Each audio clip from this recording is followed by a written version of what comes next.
Halo D&D Workshop, apa kabar kalian semuanya? Kali ini kita ada project pembuatan minibar dengan bahan top table FJLB pinus dari Kado Alam.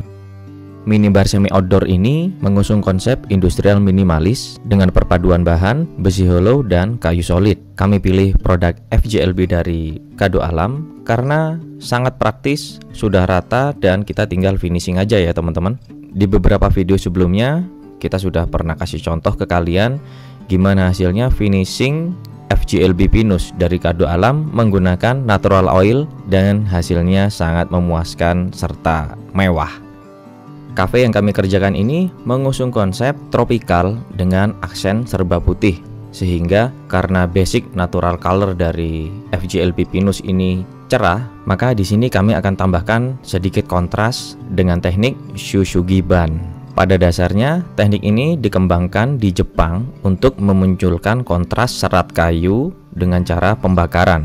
Dan tahukah kalian bahwa FJLB pinus ini juga bisa kita finishing menggunakan teknik Shushugiban, dan hasilnya seperti ini teman-teman. Saya bisa simpulkan bahwa hasilnya sangat unik karena sangat jarang orang yang mengaplikasikan teknik Shushugiban di papan FJLB pinus. Saya sendiri agak terkejut juga sama hasilnya karena istimewa sekali teman-teman. Biasanya kayu pinus itu kan banyak matanya ya, dan kayu FJLB pinus dari Kado Alam ini adalah kualitas ekspor dengan standar quality control yang tinggi, sehingga nggak ada matanya di sini, dan ini memberikan kesan mewah serta rapi. Untuk kalian yang tertarik mengikuti proses aplikasi teknik Shushugiban ke FJL board pinus Kado Alam, saksikan videonya sampai selesai. Dan seperti biasanya, kami akan menjelaskan secara singkat, padat, dan sejelas mungkin. Langkah pertama adalah kita bersihkan permukaan FJL board dari debu dan juga kotoran menggunakan kain yang bersih. Selanjutnya, proses pembakaran kita lakukan menggunakan torch berbahan bakar gas LPG. Agar efisien dan cepat, untuk permukaan yang lebar, kalian gunakan torch dengan nozzle yang besar pula.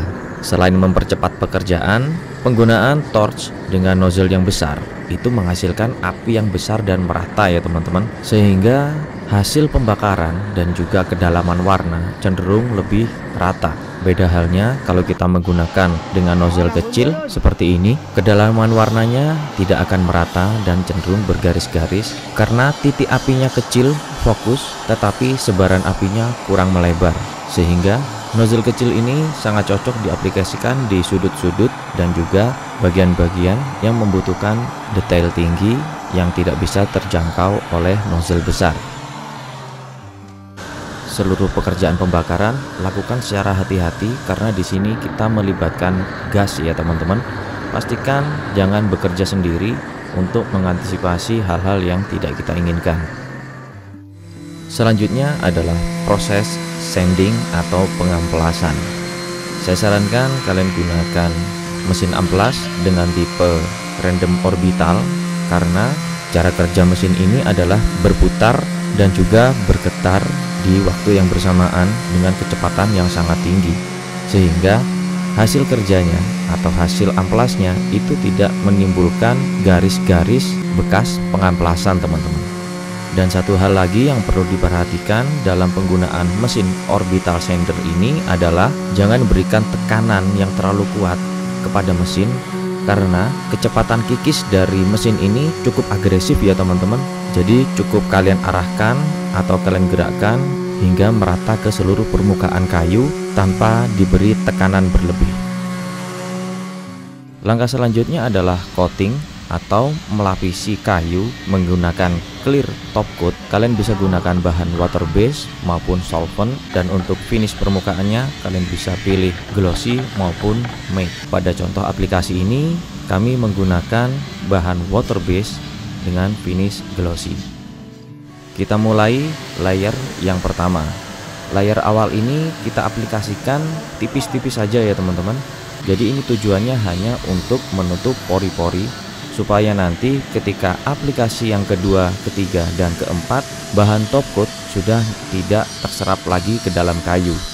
Atau teman-teman yang biasa menggunakan sanding sealer, bisa kalian aplikasikan terlebih dahulu sebelum tahap ini ya. Tetapi di sini yang saya lihat, produk dari Kado Alam ini sudah benar-benar halus, dan kayu yang digunakan ini adalah kayu pilihan dan sudah melewati beberapa proses sehingga kondisi kayu ini lebih stabil tanpa perlakuan khusus yang ribet, sehingga bisa langsung kita finishing ya. Benar-benar praktis, menghemat tenaga, waktu, apalagi upah tenaga kerja. Untuk aplikasi water base seperti yang saya lakukan ini, kalau kalian ingin mengaplikasikan layer berikutnya, pastikan layer yang sebelumnya sudah kering sentuh ya teman-teman. Waktu kering sentuh antar aplikasi saya asumsikan sekitar 20-30 menit. Agar hasilnya maksimal, lakukan di siang hari ketika matahari masih panas dan kondisi kelembapan udara masih rendah. Kita aplikasikan sebanyak 3-4 layer. Dan berikut adalah hasilnya. Gimana? Keren ya teman-teman? Mewah dan juga unik. Perlakuan teknik ini sudah pasti akan menambah value dari produk meubiler yang kalian produksi. Dan kalau kalian berminat untuk menggunakan FJL board pinus dari Kado Alam ini, bisa kalian cek di Tokopedia dengan nama toko Depo Tropika cabang Bekasi, atau bisa kalian DM Instagramnya, follow aja di depo_tropika. Untuk informasi bahan-bahan yang lainnya bisa kalian cek di website www.tropikaperkasa.co.id dan juga depotropika.co.id. Baik teman-teman, saya rasa cukup sekian pemaparan kami mengenai teknik Shushugiban ke finger joint laminate board pinus dari Kado Alam. Semoga video ini menginspirasi. Sampai ketemu di konten-konten berikutnya. Jangan lupa like, share, dan subscribe di Andy Workshop. Wassalamualaikum warahmatullahi wabarakatuh.